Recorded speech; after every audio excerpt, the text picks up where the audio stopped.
Okay, let's unpack this. Have you ever really thought about where the phrase law of attraction comes from? I mean, it's everywhere today, right? Bestsellers, TV shows, workshops. Hmm. But have you ever wondered about its actual origins? Or, how deep its principles really go? That's a great point because it feels so modern, doesn't it? Mhm. But the core ideas actually go back more than a century. They were really pioneered by thinkers like William Walker Atkinson, who, frankly, often gets overlooked. Right.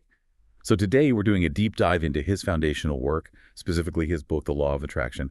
We want to explore his original insights, which are pretty powerful. Yeah, our mission today, for you listening, is to get past that kind of surface level pop culture version and really understand the mechanics of this idea exactly as Atkinson first laid them out. Hmm. We're going to explore what the law of attraction really means, according to him, how your thoughts are, well, actively shaping your reality, and crucially, how you can apply these, frankly, timeless principles to build the life you actually desire. Yeah, get ready for some potential aha moments, I think. It's powerful stuff. Okay, so to start us off, what is the law of attraction at its absolute core, looking through Atkinson's lens? Well, simply put, it's the idea that our thoughts don't just, reflect reality. They actively help create it. Create. Yeah, or at least co-create it. The fundamental idea is that by consciously changing our thoughts, we actually have the power to change our life experience. And Atkinson, he sort of breaks this down into two levels, two ways of understanding it. Okay, two levels. And the first level, that sounds like something many of us might already recognize, right? The idea that, well, positive thoughts tend to lead to more positive experiences. Exactly. And negative thoughts, well, they often lead to negative ones. It's really about what we choose to focus on, isn't it? Precisely. It's about how our internal focus shapes what we perceive and what we go after. Like that example you mentioned, two people lose their jobs. Same event. Mm-hmm. But the negative thinker sees it as proof life sucks, blames the boss, worries about rent.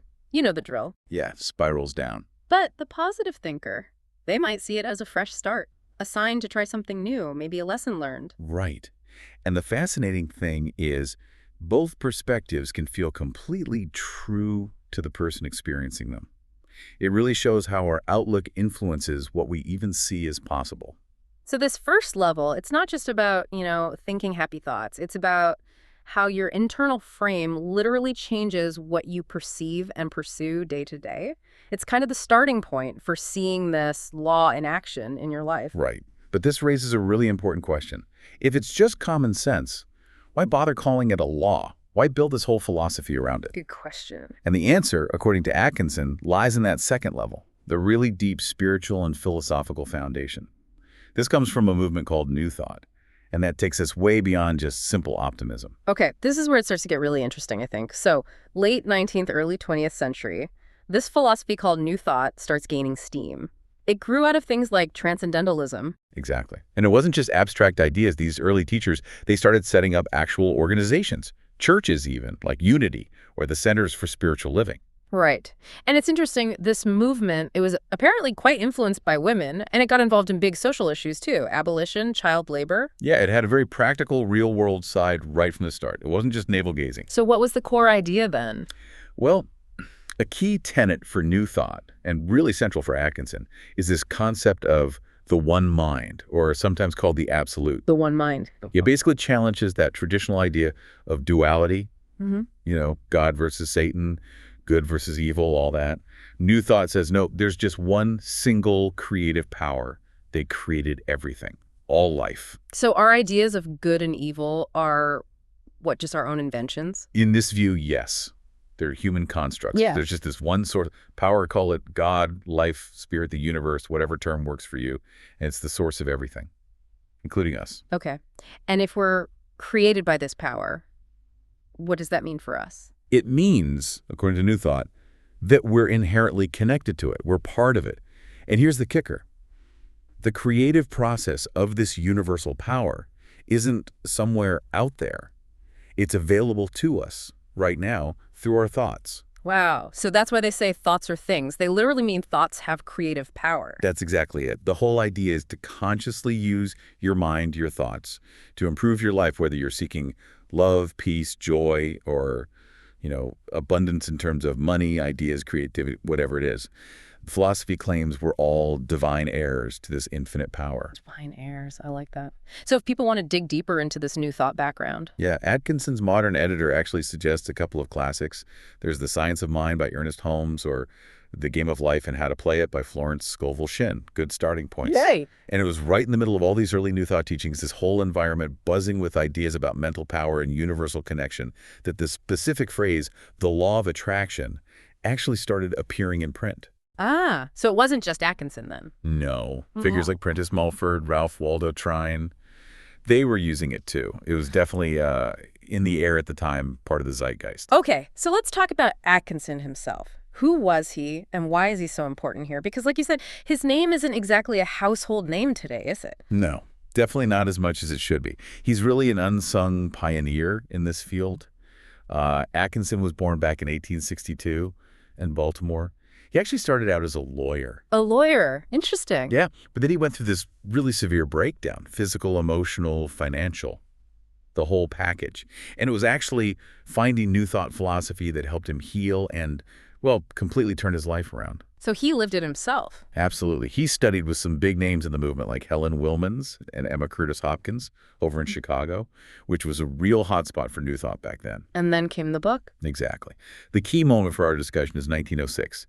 He publishes Thought Vibration, or The Law of Attraction in the Thought World, which is the book we're focusing on today. And he was arguably the very first person to make the law of attraction the central theme of an entire book.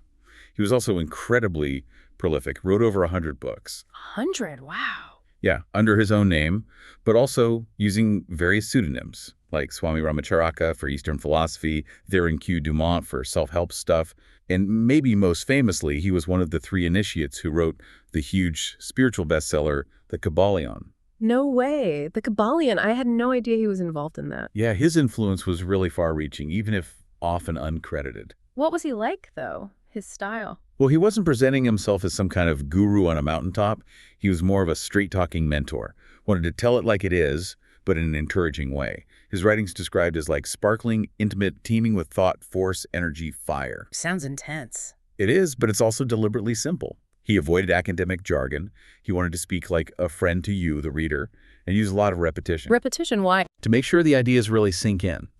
His editor points out it's actually very effective for getting these sometimes complex concepts across. And it's just compelling how these foundational ideas he laid out are still echoing today, influencing huge names like Rhonda Byrne with A Secret or Wayne Dyer. He really deserves a much wider readership. Okay, so before we really dive into the practical how-to chapters of the book, it's super important to understand Atkinson's own foundation, what he called his working creed. His creed, like a personal manifesto. Exactly. It's not just a random list of beliefs. It's the set of principles that underlies everything he teaches in the law of attraction. It gives you a real insight into the man himself and his whole worldview. Okay, let's hear it. What did he believe? Well, fundamentally, he believed our minds hold the greatest force there is, that thought itself is a manifestation of energy, a potent one. Right. And if you truly understand and use this thought force, he argued, you can literally make yourself into whatever you will yourself to be. It's a pretty radical statement of personal power. Definitely. What else? He also firmly believed that our bodies and even our environment, our circumstances, are subject to mind control. That you can change your luck by deliberately replacing negative thoughts with positive ones. So no victims of circumstance in his view. Not at all. He championed the I can and I will attitude. He said that leads to almost miraculous success, whereas the I can't mindset just shuts everything down. And he was unequivocal. Thoughts are things. The law of attraction draws to you exactly what you desire or what you fear. That or fear part is crucial. Yeah, that's a big one. It's not just about wishing. No. And he wasn't just about thinking either. He believed in the gospel of work. The I do was just as important as the I am. Action matters. Absolutely. Right. And beyond the individual, he believed in the unity of humankind, advocated for kindness, minding your own business, not judging others. He had this interesting take that the essence of a crime is in the desire, urging self-reflection before condemnation. Yeah, he saw evil basically as ignorance. His line was, to know all is to forgive all. He believed there was good in everyone and we should help each other bring it out. Absolute equality. What about spirituality? He touched on that too. He saw sex as sacred on spiritual, mental, and physical levels, believing all things are pure to the pure. He saw us as immortal beings. The real self is spirit, just using mind and body as tools. Okay. He felt humanity was evolving, growing into a new consciousness, recognizing the I am within. And he believed in this infinite power in everything, which we're gradually learning to comprehend, getting glimpses of our oneness with the absolute. Wow, that's quite a vision. It is. And perhaps most beautifully, he said the greatest happiness comes from having a childlike trust towards the absolute, like placing your hand in a parent's and saying, "Lead thou me on." So this whole creed, it's really the bedrock for everything else he touches about the law of attraction. Exactly. It's the blueprint for the necessary mindset. It establishes this deep sense of self-responsibility, but also this profound connection to a universal creative power. It's not passive. It's a call to active, conscious participation in creating your reality. Okay, so let's get into the mechanics. Chapter 1. Atkinson starts right off saying the universe is governed by one great law. We know about gravity, obviously, but he says we overlook an equally amazing law. The law of attraction in the thought world. Right. And this law, he says, draws to us the very things we desire, or, importantly, the things we fear. It literally shapes our lives. And he calls thought a force, like actual energy. Yeah, this was pretty radical for his time. Yeah. He argued thought isn't just some abstract concept. It's a tangible form of energy, vibrating at a very high intensity. How did he support that idea back then? Well, he pointed to the science of his day. Things like unseen sound waves, light waves beyond the visible spectrum. He mentioned scientists like Elisha Gray and M.M. Williams talking about these gaps in the known spectrum of motion. Yeah, gaps where another world of motion could exist. His argument was basically, just because our five senses can't detect something, like magnetism before we had instruments, doesn't mean it isn't real. So the same could be true for thought vibrations. Okay, so he's making a case for thought being a real, measurable, in principle kind of energy. The core message is thoughts are things. Precisely. He wants us to really grasp the truth of that statement and its natural consequences. These thoughts are constantly radiating vibrations, and they have power. And not just radiating out, but also drawing in. That's the attraction part. Exactly. That's the really profound part. He says these thought waves don't just influence us and others. They have a drawing power, like a magnet.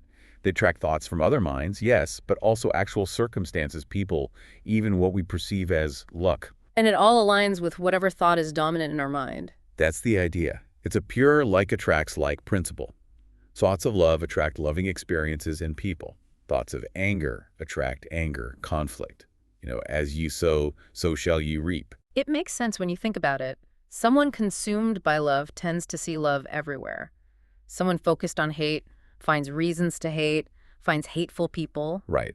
Or think about the grumpy person who just seems to make the whole family grumpy. Or the person who's always nagging. They always find more things to nag about. Atkinson says these aren't just personality quirks, it's the law working. We literally create or co-create our surroundings through our dominant thoughts. Wow. Okay, but if that's true, and we're constantly attracting based on our thoughts, what about all the negativity out there? How do we avoid just getting sucked into it? That's a crucial question he addresses. He suggests that by consciously choosing and holding a positive, calm mental state, you can actually become immune to the negativity around you. Immune? How? He uses this great analogy. He says a person holding that positive state is like a ship that's poured oil on troubled waters. The ship rests safely, calmly, even while the storm of negative thoughts rages all around it.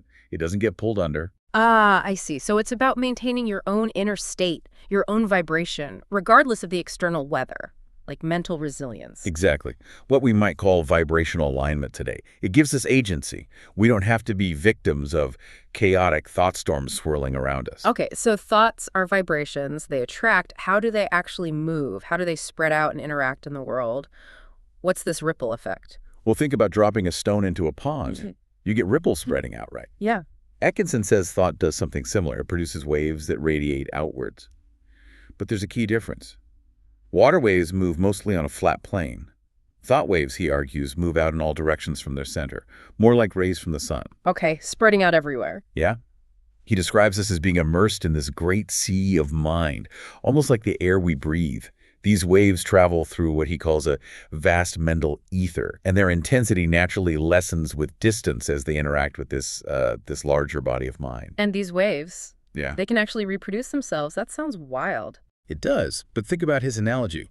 A specific note played on a violin can cause a nearby thin glass, tuned to the same frequency, to vibrate and maybe even shatter. Right, resonance. Exactly. He says strong thoughts work similarly. They can awaken similar vibrations in other minds that are attuned to receive them. Attuned. So it depends on the receiving mind state. Precisely. This explains, he says, why we sometimes get these stray thoughts popping into our heads. They might actually be reflections of strong thoughts someone else is putting out. But the key is our own habitual mental state, our attunement. So if I'm generally positive, I'll pick up more positive stray thoughts. And if I'm negative, You'll tend to resonate with and receive more negative or lower character thoughts that are out there, Huh. emanating from, well, potentially thousands of other minds thinking similar things. Mm. This means, he argues, we are largely what we have thought ourselves into being, plus the influence of suggestions and thoughts from others we've allowed in. Wow. So my general attitude determines what signals I pick up. That's the idea. Think about it. Someone who's really confident isn't usually bothered by someone else's discouraging thoughts, right? Right. But those exact same negative thoughts could really deepen the gloom for someone who's already feeling down, someone already tuned to that low mental key. Okay, this idea of attracting others on the same thought level, that seems huge for things like networking or who we end up collaborating with, even just our social circles. Absolutely. It's key to understanding influence and even collective consciousness. Atkinson uses another great analogy here, Marconi's wireless telegraph. The early radio. Yeah. Those instruments could only receive signals from a sending machine that was tuned to the exact same key or frequency. Our minds, he says, work just like that.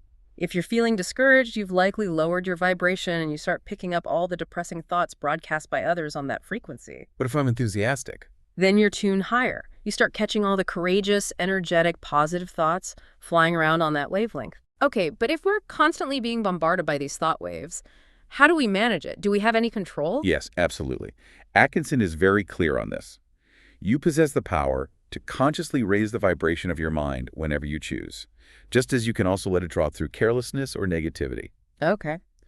Now, he acknowledges there are probably more negative thought vibrations out there in the world, just statistically. But here's the good news.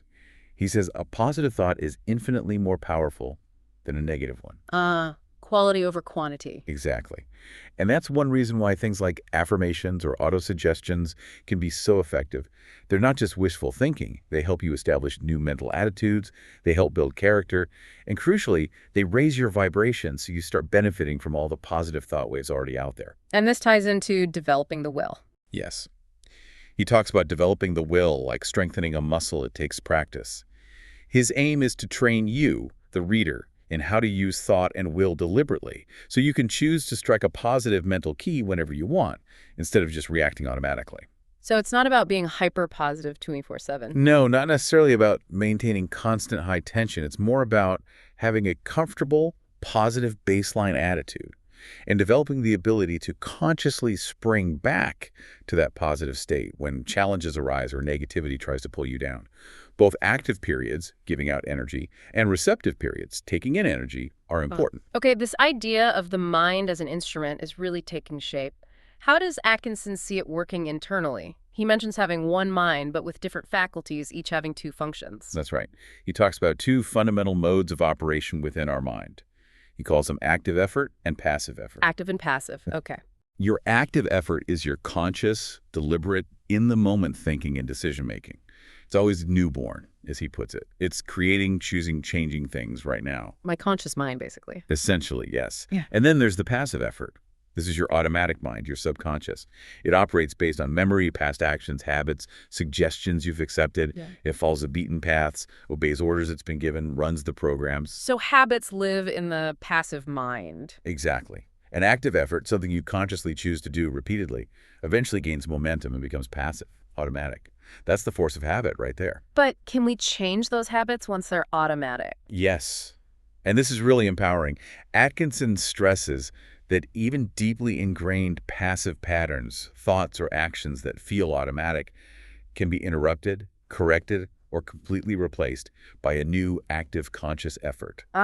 So we're not just stuck with old programming. Not at all. Your active mind has the power to literally create new patterns that can override the old ones. You just have to consciously choose to do it. It's fascinating that he connects this active-passive idea even to plants and animals. What's that about? Yeah, he talks about this instinctive drive in all living things, which he calls appetency.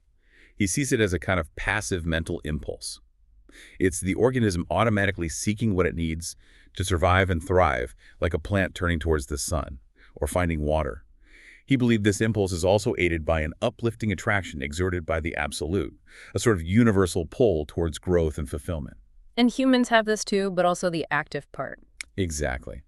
Humans exhibit the highest forms of both passive and active mentation, though he observes the degree of active conscious reasoning varies a lot. Many people, he notes, prefer to let others do their thinking for them, just follow the lines of least resistance, acting like, in his words, human sheep. Ouch. Yeah, but he sees the natural evolutionary trend as moving towards more highly developed active mentation. He believes we're still evolving, still developing new mental faculties. Often they appear passively first, like intuition, and then we learn to use them actively and consciously. This brings us back to the will, doesn't it? How does he see the will fitting into this active-passive dynamic? His view seems unusual. It really is unique and incredibly empowering. He argues that the will itself is not the thing that needs strengthening. Most people think, I need more willpower. Atkinson says no. No. Then what's the problem? The problem, he says, is that the mind needs to be trained to receive and act upon the will's suggestions. He sees the will as something much bigger, like the outward manifestation of the I am, the divine spark, the absolute within us. The power's already there. Yes, he believed the willpower is always flowing, potentially in full strength like an unlimited energy source. We just haven't learned how to properly connect the wires, how to train our mind to access and utilize that power. Wow. So the implication is, if we understand how our mind works, with its active and passive functions, then we can develop these latent powers. We can learn to use both functions as the tools they are meant to be. We can banish fear, find real freedom, and connect with that divine within.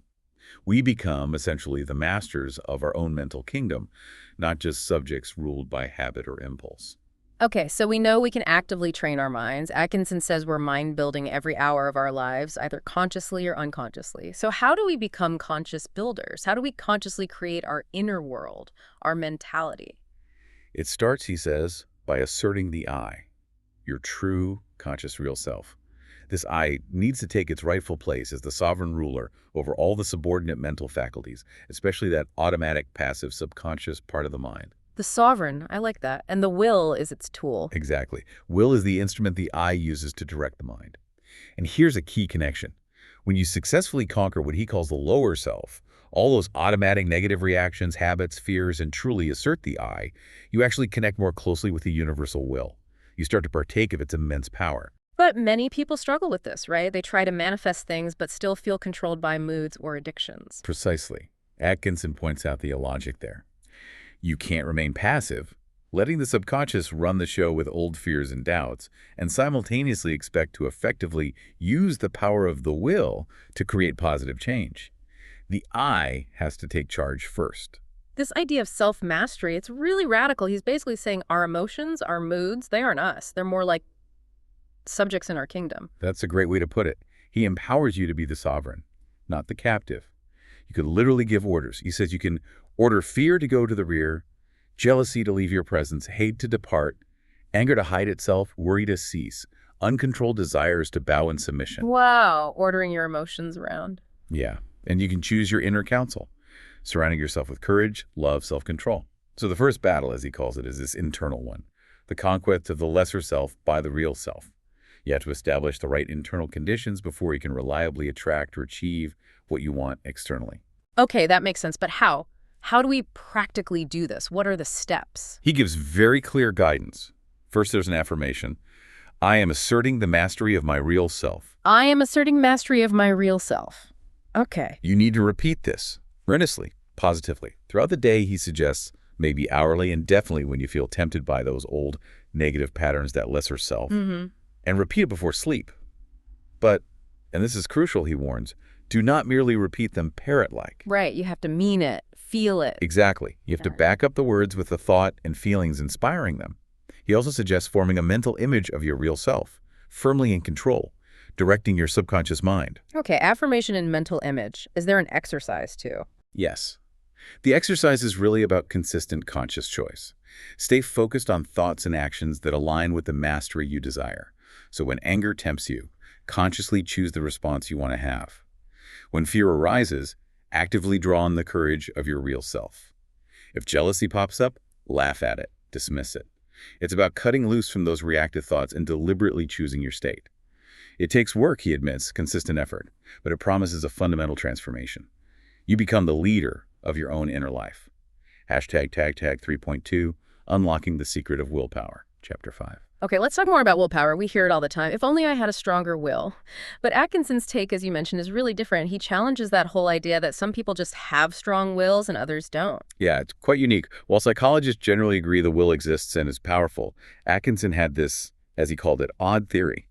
His theory was that everyone already has, potentially, an incredibly strong will. Everyone, potentially. Yes. The issue isn't that the will itself is weak and needs strengthening. The issue is that the mind hasn't been trained to effectively use the willpower that's already available. So the power source is fine. It's the wiring or the operator that's the problem. That's a great analogy. He talks about this great supply of willpower awaiting our use in the higher parts of our mind, connected to this vast powerhouse of the universal willpower. He believed it's essentially an unlimited supply. So why don't we feel it? Why do we feel weak-willed sometimes? Atkinson puts it pretty bluntly. He says, often, the trouble is that you have not really wanted to do these things, and yet you blame your will. He argues if you really want something with the intensity of a prisoner desperate for freedom or a parent whose child is in danger, you will find and manifest incredible willpower. So it's often a lack of deep desire or commitment, not a lack of actual power. He calls it mental laziness. Yeah, he suggests most people are just mentally lazy and haven't truly chosen to tap into this immense storehouse of will they possess. The key, he says, isn't building more will, but to get to the point where you will resolve to will, to make that decisive commitment. Okay, so how do we train the mind then? How do we make it a better instrument for this will that's already there? What's the secret? He gives the secret very explicitly. Autosuggestion. Autosuggestion again. Okay, what's the affirmation this time? The affirmation is simple. I am using my willpower. I am using my willpower. Repeat it earnestly, positively. After reading the chapter, he suggests, then hourly, and especially when you feel you need that boost of willpower. And again, before sleep. And just like before, he stresses the words are only pegs.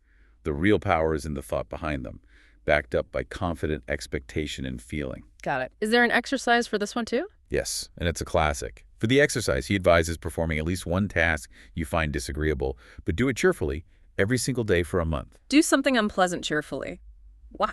It's not about self-punishment or sacrifice. It's purely an exercise for the will. He says anyone can do a pleasant thing cheerfully, but it takes will to do the unpleasant thing cheerfully. It's about demonstrating mastery over your immediate impulses and reactions, consciously directing your energy with will. That, he argues, builds real mental strength and trains the mind to obey the will. Okay, so we've got the engine of willpower starting up, but what about the brakes? Atkinson seems to see fear as the main thing holding us back. He says the very first thing to do if you want to achieve anything is to cut out fear and worry. Absolutely. He identifies fear and worry as the root causes of so much unhappiness and, significantly, failure. He sees fear primarily as a habit of mind. A habit, not just a reaction. A habit often learned and amplified by picking up on the negativity of others, but crucially a habit we can break. And here's his core insight on how fear works with the law of attraction. Strong expectancy is a powerful magnet. Strong expectancy. Okay. If you desire something with genuine hope and confidence, you tend to attract the conditions for success. But, and this is the critical part, if you fear something, you are unconsciously expecting it to happen.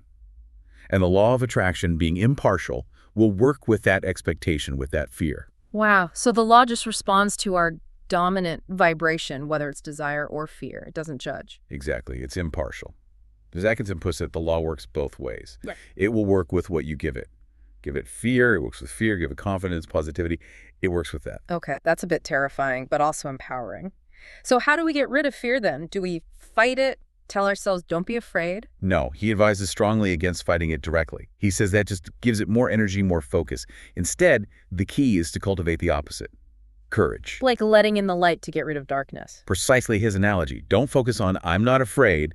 Instead, boldly, consistently affirm, I am full of courage, or simply, I am courageous.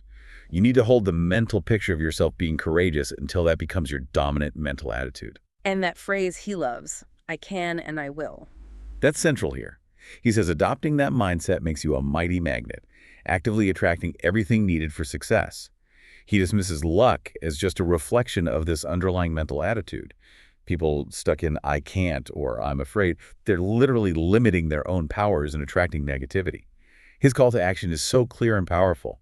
Let your prevailing thought be I can and I will. Think I can and I will. Dream I can and I will. Say I can and I will. Act I can and I will. So conquering fear isn't just about feeling better. It's fundamental to making the law of attraction work for you. Yes. He calls it the first important step in mastering thought force. Because fear, he says, is the parent of worry, hate, jealousy, envy, all those negative states that block our good. So practically, he advises starving fear by deliberately thinking thoughts of fearlessness. Actively start doing things you were afraid to try while affirming your courage. He promises this will develop you wonderfully and clear obstacles from your path. Ultimately, he concludes the only thing we really need to fear is fear itself. Okay, so if fear is the parent, Atkinson calls worry its child. And he's pretty blunt about worry, isn't he? He says it never helped one to accomplish anything and actually stands in the way. Absolutely blunt. He really drills down on why worry is so counterproductive.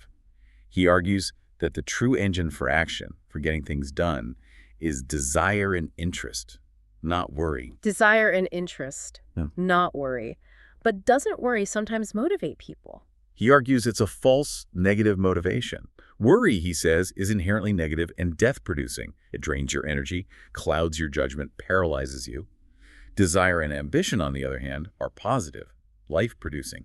They fuel motivation, spark creativity, generate energy. Okay, so what's the solution then if we're stuck in worry? The key word he uses is transformation or transmutation. You have to consciously transmute their worry and discontent into desire and interest. And this needs to be coupled with a genuine belief that you can make the change that I can and I will attitude again. When you make that shift, he says, something happens. What happens? Your mind starts accessing its great reserve stock of positive, constructive thoughts. Ideas start flowing. You begin to manifest these new thoughts in action. And, importantly, you place yourself in vibrational harmony with the similar positive thoughts of others, drawing aid, assistance, opportunities.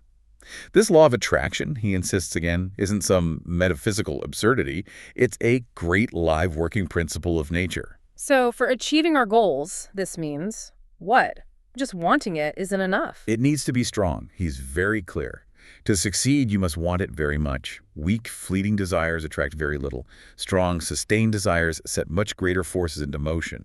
You have to want your goal more than almost anything else and be willing to pay the price. Pay the price. What does that mean? Often, it means being willing to let go of lesser desires. Maybe the desire for comfort, ease, leisure, constant entertainment. It requires focus and commitment. He asks, do you want it as much as a prisoner yearns for freedom, or as much as someone clinging to life wants to live? If the desire is that strong, he promises you will sweep away obstacles and impediments.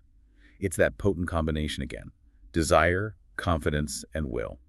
Okay, but what about all those things we worry about that might happen in the future? It feels hard to just switch that off. He addresses that directly, and his perspective is actually quite reassuring. He claims that most worries never happen. Something like 9/10 of the things people worry about never actually come to pass, and the other tenths are usually minor things they can handle anyway. 9/10?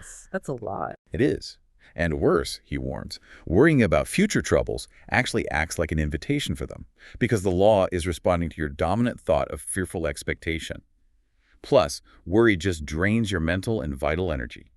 His advice: better wait until your troubles really come before you worry. Save that energy. Store it up so if a real challenge does arise, you have the reserves to meet it effectively. So instead of wrestling with worry, what should we do? He recommends practicing concentration. Focus your mind deliberately on something else, something constructive. The mind can think of but one thing at a time, he reminds us. And if you concentrate upon a constructive thing, the negative thing, worry, will fade away. This isn't suppressing worry. It's actively choosing a different focus, using the law of attraction positively. The outcome: bright, cheerful, and happy thoughts attract bright, cheerful, and happy things to us. Worry drives them away. Cultivate the right mental attitude. This leads perfectly into mental control. If our thoughts are so powerful, shaping our reality, attracting things, the big question is, are we in charge? Do we control our thoughts or do they control us? Atkinson's answer is really empowering. He states it plainly. Your thoughts are either faithful servants or tyrannical masters, just as you allow them to be. Just as we allow them to be, so the choice is ours. Completely. He emphasizes that your mind was given to you for your benefit, for your use, not to push you around. And the absolute key to managing the mind, to making it that faithful servant, he says, is concentration. Concentration again. Why is it so crucial? Because when you concentrate, your mind gets down to business efficiently. It clears things up quickly without friction or wasted energy. Every ounce of mental power is directed effectively. He argues it really pays to be a competent mental engineer. A mental engineer. I like that. Someone who knows how the machine works. Exactly.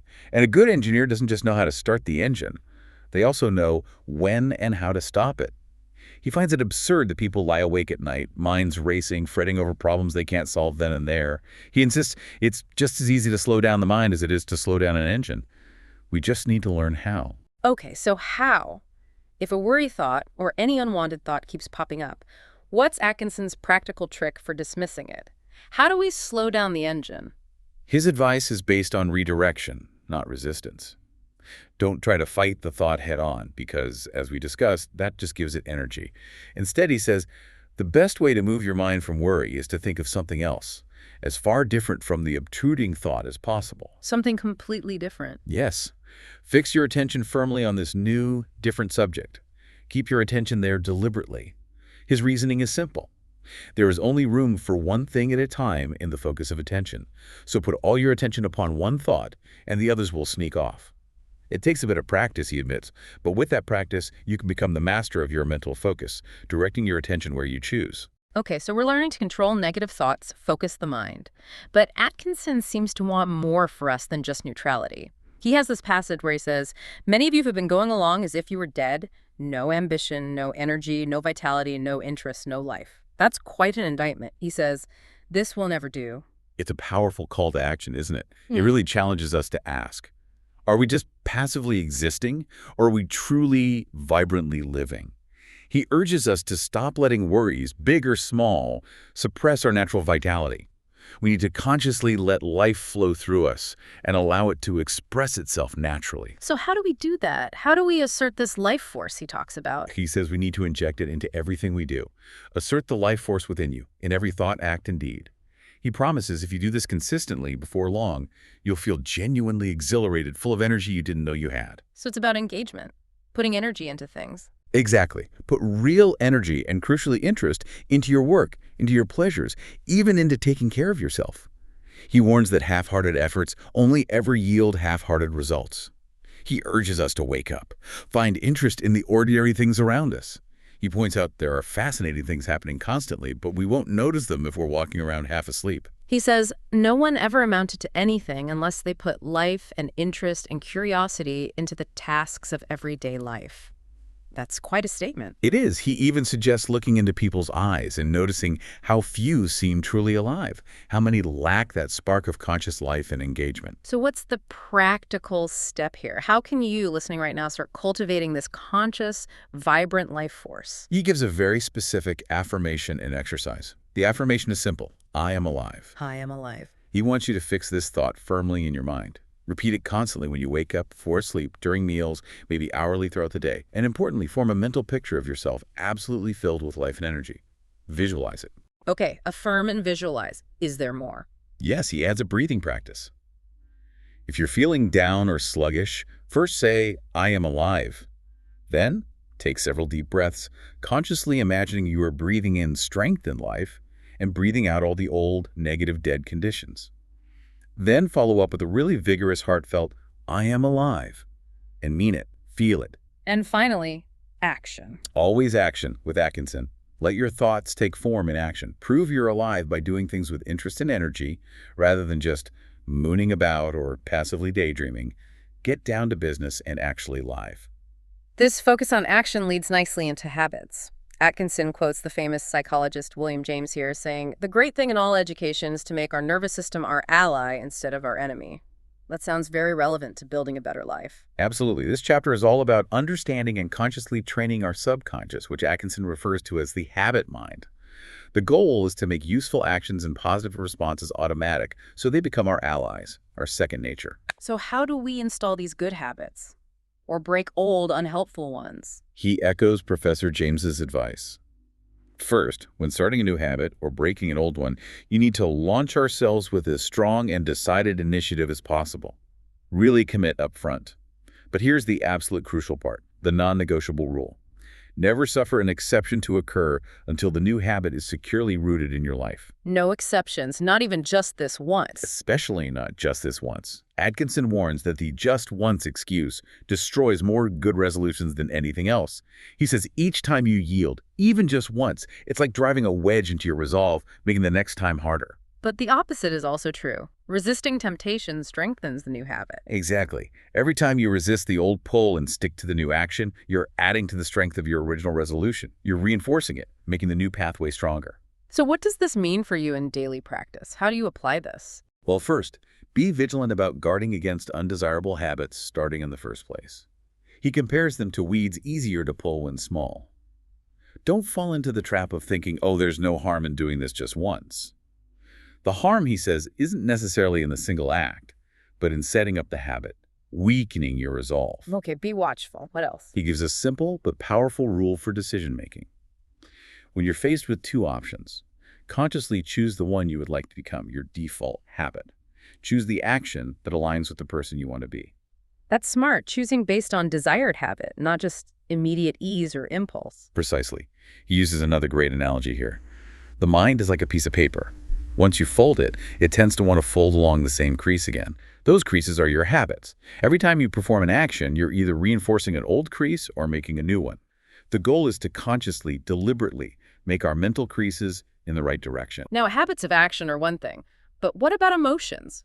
We often think of feelings as just happening to us, things we can't really control, separate from habits. But Atkinson challenges that, doesn't he? He suggests emotions are also dependent largely upon habit. He does, and it's a really empowering perspective. His core insight here is that emotions deepen by repetition. If you repeatedly allow a certain feeling, say jealousy or anger or worry, to take possession of you, it actually becomes easier to feel that way the next time. It carves its own mental crease until it becomes almost automatic, second nature. So emotional patterns become habitual too. Exactly. And this applies to both desirable and undesirable emotions. He gives vivid examples. Think about how jealousy can start small and subtly grow until it takes over someone's thinking. Or how someone prone to fits of rage finds it easier and easier to fly off the handle with less and less provocation. Or the constant nagger who just becomes a chronic complainer. Right. Or worry, it starts with big things, maybe, but then it grows fat with indulgence, as he puts it, and starts attaching itself to tiny trifles. Envy, gossip, uncharitableness, he argues, all these negative emotional states grow stronger. The more we practice them, the more we indulge them. And indulging one can lead to others, like a gateway emotion. He warns about that too. Indulging even one unworthy emotion can open the door for a whole family of these mental weeds. And these destructive thoughts, he stresses, don't just affect our mood. They literally poison the mind and can even impact the body. Okay, so if we recognize these negative emotional habits in ourselves, how do we get rid of them? What are Atkinson's methods? He offers two main approaches. The first is direct repression. When you feel that negative thought or emotion starting to rise up, you immediately firmly tell it, get out. Just command it to leave. Yes. He acknowledges it might resist, it might push back, but he says each time you successfully repress it, you weaken its hold and simultaneously strengthen your own will, your own mastery. Okay, direct repression. What's the second method? The second, which he often emphasizes as more effective in the long run, is cultivating the opposite. He again quotes Professor William James here. Refuse to express a passion, and it dies. James suggested practical things like counting to 10 before venting anger, finding the occasion often seems ridiculous afterward. Right. Don't feed the fire. Exactly. And James also advised actively acting out the contrary, positive disposition, even if you don't feel it initially. Smooth the brow, brighten the eye, James wrote, and your heart must be frigid indeed if it does not gradually thaw. So act cheerful even if you feel grumpy. Yes. Atkinson fully endorses this. Acting cheerful, putting on a smile, adopting the physical posture of positivity, even if it feels fake at first, actually encourages the feeling of cheerfulness to arise.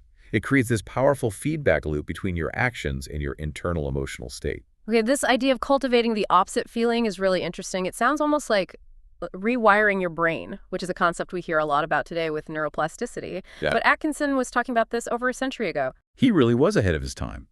He directly challenges that common mistaken belief that our emotions are just fixed parts of who we are, that we're prisoners to our moods or temperaments. He draws on what he calls the new psychology of his day, which was teaching that we can be masters of our emotional states. And he actually talks about brain cells. Yes, in the language of his time, he speaks about consciously developing the brain cells that manifest desirable qualities, desirable lines of thought and feeling, and simultaneously allowing the old unpleasant brain cells, the ones associated with negative patterns, to basically atrophy from want of use. Atrophy, like muscles we don't use. Exactly. He boldly states that people may make themselves over and change their entire natures. And he insists this isn't just some airy-fairy theory, it's a demonstrated working fact based on the understanding available then. He saw the brain as this wonderful musical instrument with millions of potential keys. Millions of keys. Yeah. And while we might be born with certain tendencies, some keys respond more easily than others, we absolutely have the power to consciously restrain the undesirable notes and cultivate clearer, stronger tones from the desirable ones. He passionately believed we have millions of unused brain cells awaiting our cultivation. We're only using a fraction of our potential. That's incredibly hopeful. So, practically speaking, how do we cultivate these new brain cells, these positive pathways? His core principle here is leveraging the power of the positive.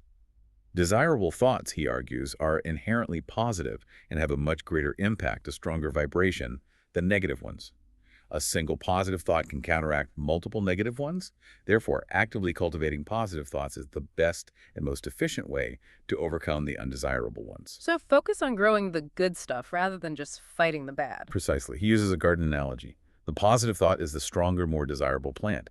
If you water it, care for it, give it attention, it will eventually grow strong and naturally starve out the weeds, the negative thoughts. But those negative thoughts might fight back at first. Oh, absolutely. He warns they will set up a vigorous resistance at first, like they're fighting for their life. But his advice is, pay them as little attention as possible. Don't get drawn into the fight.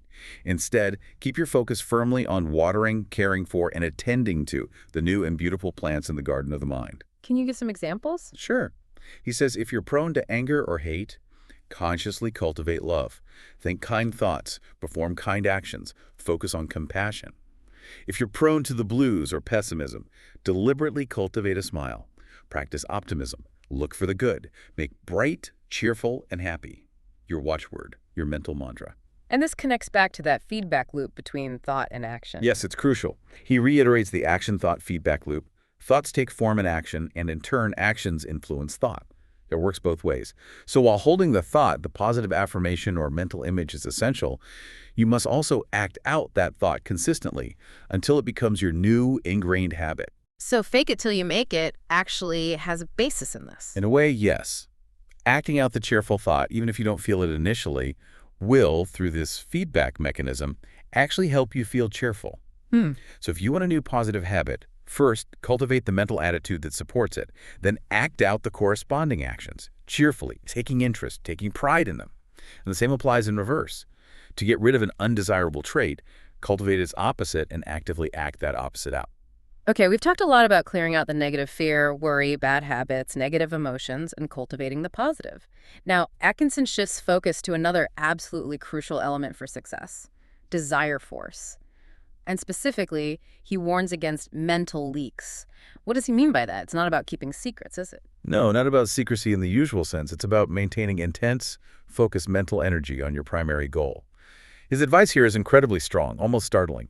He says, in order to attain something, it is necessary that the mind should fall in love with it and be conscious of its existence, almost to the exclusion of everything else. Fall in love with your goal. To the exclusion of everything else. That sounds intense. It is intense. He means a deep, passionate, good old-fashioned kind of love, not some casual latter-day flirting, as he puts it.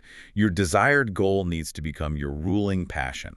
Why such intensity? Why does success demand our whole affection? Because, he argues, mental force works best when it's highly concentrated. When you have a single ruling passion, your subconscious mind gets clear instructions. It starts working diligently behind the scenes, bringing relevant plans, ideas, opportunities into your conscious awareness. But But if you scatter your energy, if you scatter your thought force across too many different interests, too many goals at once, your subconscious gets confused. It doesn't know what to prioritize, how to help you effectively. You lose the immense power of concentrated thought, and you consequently fail to strongly attract the right people, the right circumstances, the right results for any one of those goals. he actually shares a personal story about this, doesn't he? Yes, it's quite revealing. He noticed in his own life that whenever he allowed himself to get seriously sidetracked from his main work or business focus, his actual business receipts, his income, would noticeably drop. Wow, a direct correlation. Yeah. And even more interestingly, he observed that sometimes, even when there was no active work he could do on a project, maybe just waiting for a metaphorical crop to grow, simply directing his focused thought, his loving desire towards the matter, seemed to somehow vitalize the work and help the seed sprout. So for him, this wasn't just theory, he lived it. Absolutely. And his advice to you, the listener, is direct. Keep in love with the thing you wish to attain. Feed your fancy with it. See it as accomplished already, but don't lose your interest. Keep your eye on the main chance and keep your one ruling passion strong and vigorous. And he warns, avoid being a mental polygamist trying to be passionately committed to too many things at once. Why this specific emphasis on the word love, though? Why not just intense desire or focus? He connects it back to a deeper, almost mystical principle. He mentions that some scientists of his time were suggesting that love, in a broad, universal sense, might be at the very foundation of all life. Think of a plant's love for water, or a flower's love for the sun. So desire is a manifestation of this fundamental life force, this universal love. That's how he sees it. And practically, he argues, only that kind of intense love, that strong, focused desire, will give you the power and persistence needed to overcome the inevitable obstacles and bear the burdens that come with any significant undertaking. The more you love your goal, the greater the attractive force you generate, both within your own mind and in the external world through the law of attraction. His conclusion is stark. So don't divide your energy love one thing at a time. Right, moving towards the culmination of his advice, what does Atkinson identify as the real secret sauce of people who actually achieve things, who are successful? He boils it down to just 2 words, doesn't he? He does. 2 magnificent words, as he calls them. Energy and invincible determination. Energy and invincible determination. Powerful combo. Incredibly powerful. He asserts that these 2 qualities, when used together consistently, will sweep away mighty barriers and will surmount the greatest obstacles. But he adds a crucial qualifier. Energy without determination will go to waste. So you can have lots of energy, but if it's not focused, it just dissipates. Exactly. He observes many people have plenty of energy, but they lack that concentrated force, that determination, to direct it effectively towards a chosen end. They fritter it away on things they don't truly care about. And again, he comes back to the will. He insists everyone has a giant will inside them, but most are just too lazy, his word, to really exercise it. The challenge is to consciously screw up our courage to that point where we can truthfully, powerfully declare, I will. That's when the will becomes this great dynamic force capable of achieving amazing things. Okay, so what's the practical takeaway here for you listening? How do you cultivate these forces? He suggests making these words your personal motto: energy and invincible determination. Commit them to memory. Repeat them. Feel them filling you with new life, making your blood circulate, your nerves tingle. Make them a part of who you are, and most importantly, put them into practice every single day. If you do that, he says, you'll become one of those rare people who actually do things. He also challenges a common perception here, doesn't he? About successful people being somehow fundamentally different or superior. Yes, he really pushes back against that. He notes that many people tend to undervalue themselves and vastly overrate those who've achieved success. But based on his own observations, he insists that successful people are not extraordinary after all. They might even seem very ordinary indeed in person, not necessarily super smart or dazzling conversationalists. They're made of the same basic stuff as everyone else. Okay, if they're ordinary, then what does set them apart? What's their secret, according to Atkinson? He boils it down to 3 main things. Their greatness lies chiefly in lever. First, belief in themselves and in their inherent power. Second, in their faculty to concentrate on the work in hand when they're working. And third, in their ability to prevent leaks of power when they are not working. Belief, concentration, and no wasted energy. That's the core of it. They believe in themselves, and they make every effort count. They don't scatter their energy. He contrasts this with people who show off their knowledge instead of applying it, or waste their wit in idle talk instead of channeling it into their creative work. The effective business leader, he says, does things instead of just talking about doing things. And people who hang around successful people often pick this up. Yeah, he says that's often how people learn the trick, as he calls it. They associate with successful individuals, they observe them closely, and they realize, hey, these people are actually pretty ordinary, just like me. But they see that these people truly believe in themselves, they focus intensely when needed, and they don't waste their energy on distractions or negativity. They save their power for the task at hand. So the direct moral of this talk, for you listening, is... It's simple but profound. Don't undervalue yourself or overvalue others. Recognize that you too are made of good stuff. You have so many good qualities, abilities, potentials locked within you. Your job is to unfold them by giving your absolute best to whatever task is right in front of you right now, trusting that your inner supply of energy and potential is inexhaustible. And crucially, stop wasting your precious energy worrying about the crowd of watchers and critics. Save your good stuff, your best energy, your focus for your job, your goal. That, Atkinson declares, is precisely how you will magnetize yourself in the law of attraction. We're really getting to the heart of manifestation now. Atkinson shares this striking story about a woman who had her desired good thing almost within reach, but she kept sabotaging herself, saying, oh, it's too good to be true. It's too good for me. That feeling of unworthiness, that seems like a major block for a lot of people. It's a huge block. And it's fascinating, isn't it, how often we subconsciously push away the very things we say we want. Atkinson's message here is incredibly direct, almost revolutionary for some. Nothing is too good for you. Absolutely nothing. You, he insists, are entitled to the best there is. Entitled. That word can sometimes sound negative. He means it in the most positive, fundamental sense. He encourages you to ask, demand, and take. He argues the good things of the world, the universe's abundance, belong to everyone potentially, but they only actually flow to those who are wise enough to recognize that they deserve these good things and who are courageous enough to actively reach out and receive them. So many wonderful possibilities are lost, he says, simply because of a hidden feeling of unworthiness or a basic lack of confidence in our right to receive. And the law of attraction picks up on this feeling of unworthiness. Absolutely. He makes a fascinating point. That's a peculiar thing about the law of attraction. It believes what you say. It takes you seriously. If your underlying belief, your dominant thought is, I'm not worthy, or it's too good for me, the law impartially reflects that back to you. But if you can genuinely shift your belief and confidently affirm, I am worthy of the best, the law will work to affirm that reality for you. So this demands a real shift in our internal dialogue and how we talk to ourselves, doesn't it? Completely. Atkinson directly challenges that whole notion of anything being too good for you.